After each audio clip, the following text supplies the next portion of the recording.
Good morning students. देखिए आज हम फ्लेमिंगो बुक से second lesson lost spring stories of stolen childhood को पढ़ेंगे। इसके जो ऑथर हैं वो अनीश जंग हैं। किसी भी चैप्टर को अच्छे से समझने के लिए आपको उसके इंट्रोडक्शन के बारे में, उसकी जिस्ट के बारे में पता होना बहुत ज़रूरी होता है। यदि आपको सारांश के बारे में पता है तो आप आसानी से चैप्टर को समझ सकते हो, उसके क्वेश्चंस के आंसर दे सकते हो विदाउट एनी बोदरेशन। तो सबसे पहले हम इसके इंट्रोडक्शन को समझेंगे कि इसमें क्या स्टोरी है। Let's watch now. Anees Jung is one of the famous writers of India. Anees Jung Bharat के प्रसिद्ध लेखकों में से एक लेखक हैं। She was born in Rourkela. उनका जन्म राउरकेला में हुआ था। But she spent her childhood in Hyderabad. लेकिन उन्होंने अपना बचपन का जो समय था वो हैदराबाद में बिताया। She got her education in Hyderabad and in USA. उन्होंने अपनी शिक्षा हैदराबाद और यूनाइटेड संयुक्त राष्ट्र अमेरिका में प्राप्त की। Anees Jung began her literary career as writer and columnist for major newspapers of India. Anees Jung ने अपना साहित्यिक जीवन या साहित्यिक सफर भारत के प्रसिद्ध समाचार पत्रों के लिए एक लेखक और स्तंभकार के रूप में शुरू किया था। This lesson has been taken from her book. यह पाठ उनकी पुस्तक lost spring stories of stolen childhood, कहने मतलब ये उनकी पुस्तक का नाम है और इस पुस्तक से ये अंश लिया गया है, ये पाठ लिया गया है। This lesson presents A depressing picture of modern India. यह पाठ आधुनिक भारत की विषाद भरी तस्वीर का प्रदर्शन करता है, कहने मतलब जो भारत की आधुनिक जो स्थिति है उसके बारे में बताता है। She gives a realistic description of the grinding poverty and pathetic condition of poor and innocent children like Saheb of Seemapuri and Mukesh of Firozabad. बेकष्टकारक गरीबी और सीमापुरी के साहेब और फिरोजाबाद के मुकेश जैसे निर्दोष बच्चों की करुणाजनक स्थिति का वास्तविक चित्रण करती हैं। साहेब इज ए रेग पिकर इन सीमापुरी नियर दिल्ली। साहेब दिल्ली के निकट सीमापुरी में एक कबाड़ इकट्ठा करने वाला बालक है। Mukesh works as a labourer in a bangle making factory of Firozabad in Uttar Pradesh. Mukesh Uttar Pradesh के फिरोजाबाद में चूड़ियों का निर्माण करने वाली एक फैक्ट्री में श्रमिक है। श्रमिक का मतलब मजदूर है, काम करने वाला है। Like many others in India, Bharat में अन्य बहुत से लोगों की तरह the childhood of Saheb and Mukesh is full of abject poverty and misery. Bharat में अन्य बहुत से लोगों की तरह साहेब और मुकेश का बचपन भी दयनीय गरीबी और कष्टों से भरा हुआ है। कहने मतलब इन दोनों लड़कों का जो जीवन है वो बहुत ही कष्ट से भरा हुआ है, एक गरीबी से भरा हुआ है, बहुत ही दरिद्रतापूर्वक अपना जीवन यापन करते हैं। चलिए अब हम इस चैप्टर को विस्तार से समझेंगे। Sometimes I find A rupee in the garbage. कभी कभी मुझे कूड़े के ढेर में 1 रुपया मिल जाता है। साहेब इज ए रेग पिकर। साहेब एक रेग पिकर है, कबाड़ उठाने वाला बालक है, कबाड़ बीनता है। Anees Jung sees him daily scrounging the garbage dumps. कहने का मतलब अनीश जंग जो इस चैप्टर की लेखिका हैं वो इस साहेब को कूड़ों के ढेर में से लोहे वगैरह को बीनते हुए देखती हैं। He came from Dhaka which is in Bangladesh. वह ढाका से आया हुआ है जो कि बांग्लादेश में पड़ता है, अर्थात बांग्लादेश में है। He has no memory of his home. उसे अब अपने घर के बारे में कुछ भी याद नहीं है, मतलब कुछ भी उसे पता नहीं है। His family came away from Bangladesh because storms destroyed their homes and fields. उनका परिवार बांग्लादेश से इसलिए आया था क्योंकि जो तूफान आया हुआ था वहाँ पर, उस तूफान ने उनके घरों को, उनके खेतों को बिल्कुल ख़त्म कर दिया था, वीरान कर दिया था। अनीश जंग ask him his full name. जो अनीश जंग इस चैप्टर की जो लेखिका हैं, ऑथरेस हैं, वो उससे उसके पूरे नाम के बारे में पूछती हैं। हिज फुल नेम इज साहेब आलम। उसका पूरा नाम साहेब आलम है। विच मीन्स, जिसका मतलब होता है लॉर्ड ऑफ द यूनिवर्स, दुनिया का मालिक, यूनिवर्स का मालिक, और यूनिवर्स का मतलब ही दुनिया होता है। This name is ironical as he is not the lord of even his own life. यह नाम बड़ा ही व्यंग्यात्मक है क्योंकि वो अपने खुद के जीवन का तो मालिक नहीं है और उसके नाम का जो अर्थ है वो दुनिया के मालिक के बारे में बताता है। He leads a life of utter poverty and misery. वह अपना जीवन अत्यंत गरीबी और दुख में व्यतीत करता है। कहने मतलब उसके जीवन में किसी भी प्रकार से सुख शांति नहीं है। नाम से तो ऐसा पता लगता है कि वो पूरे दुनिया का मालिक हो, लेकिन वास्तविक वो अपने खुद की जीवन का भी मालिक नहीं है। He roams the streets with other rag pickers. वह अन्य कबाड़ उठाने वाले बच्चों के साथ घूमता रहता, कबाड़ बीनता रहता है गलियों में, सड़कों पर। लाइक देम, उनकी तरह, ही इज ऑल्सो बेयरफुट। उन बच्चों की तरह वो भी नंगे पैरों रहता है। They live in A state of perpetual poverty and can not afford shoes और चप्पल्स। वे कभी समाप्त ना होने वाली गरीबी की स्थिति में रहते हैं और कभी भी शूज मतलब कि जूते और चप्पल्स नहीं पहन सकते। मतलब इतना अफोर्ड नहीं कर सकते, इतना बर्दाश्त नहीं कर सकते। उनके पास इतने पैसे नहीं होते कि वो चप्पल और जूते वगैरह पहन सकें। Like any other families of rag pickers, अन्य कबाड़ उठाने वाले परिवारों की तरह, Saheb's family lives in Seemapuri. Saheb का परिवार भी सीमापुरी में रहता है।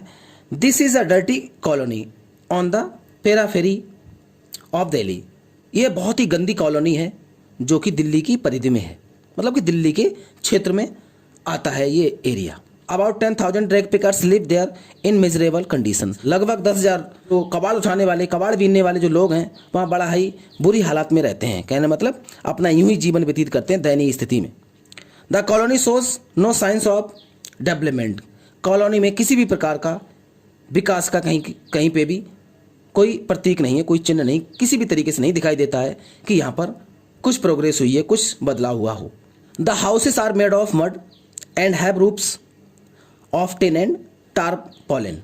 जो मकान बने हुए हैं वो कीचड़ के मकान बने हुए हैं, मिट्टी के मकान बने हुए हैं और उनकी छतों पर टिन पड़ी हुई हैं और टारपॉलिन का मतलब होता है तिरपाल बिछा हुआ है।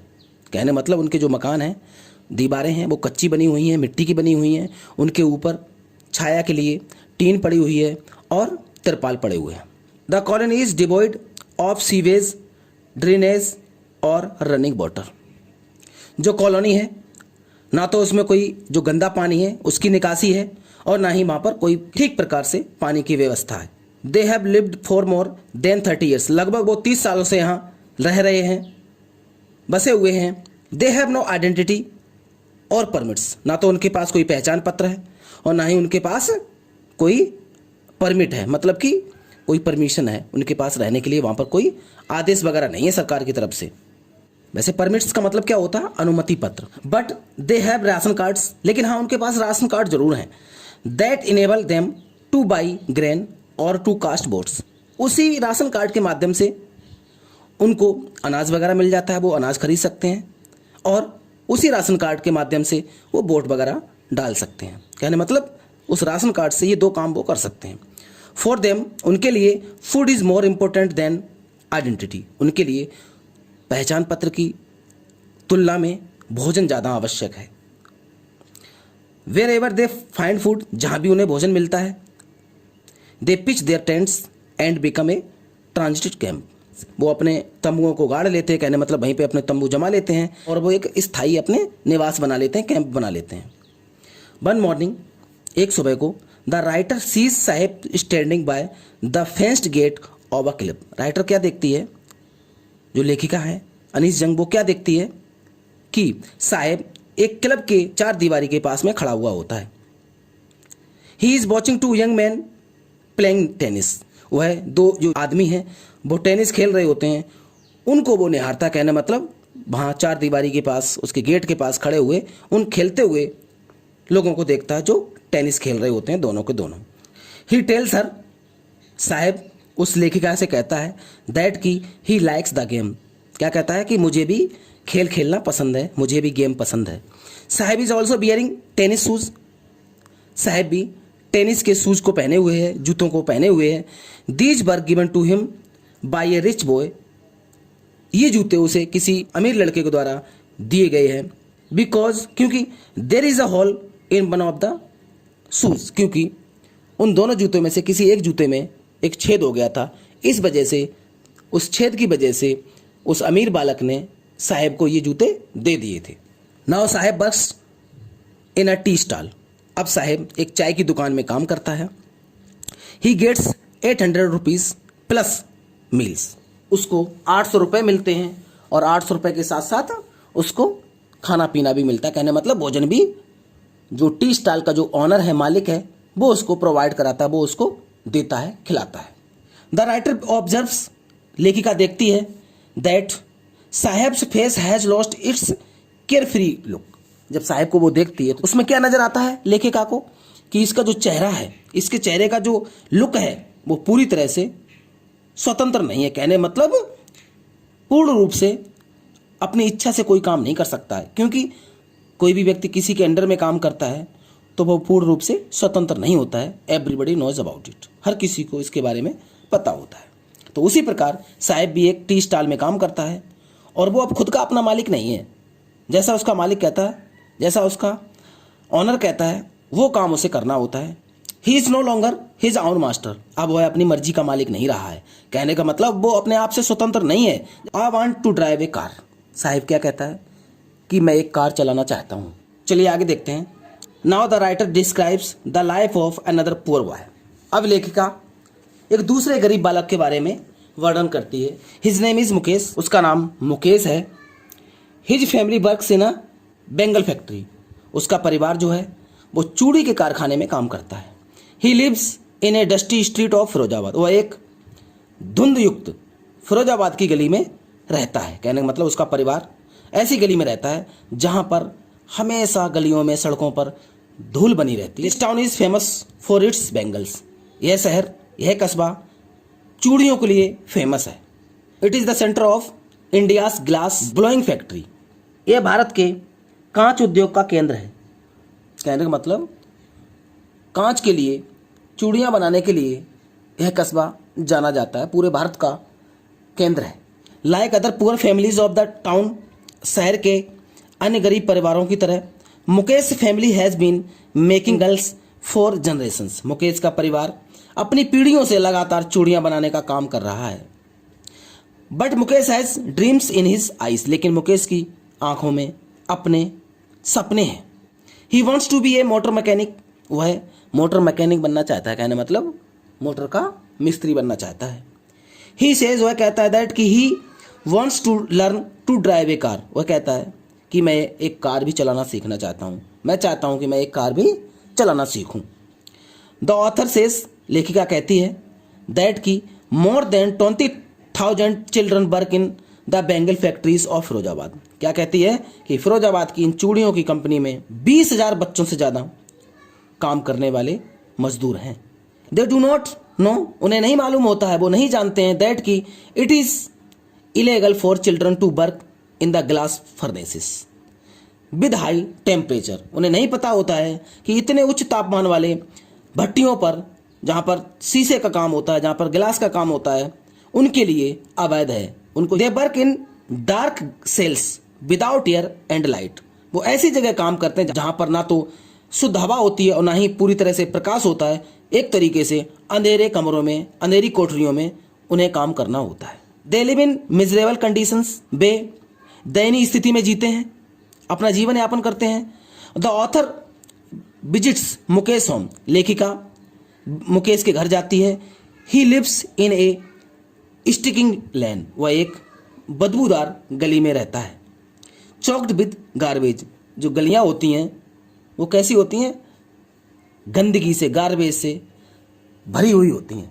The houses in the streets are just hovels with crumbling walls and no windows, वो ऐसे घर बने हुए हैं जिनमें केवल छप्पर हैं, उन घरों में कहीं पे भी किसी भी प्रकार से खिड़की वगैरह नहीं है। They are crowded with families of humans and animals, उन परिवारों में मनुष्यों और पशुओं की भीड़ होती है। कहने मतलब छोटे छोटे घर बने होते हैं और उनमें बहुत सारे मनुष्य होते हैं, बहुत सारे लोग होते हैं और उनके साथ साथ जानवर भी होते हैं। कहने मतलब जानवर और मनुष्यों से भरे हुए वो परिवार होते हैं घर। लेखिका मुकेश के घर में प्रवेश करती है।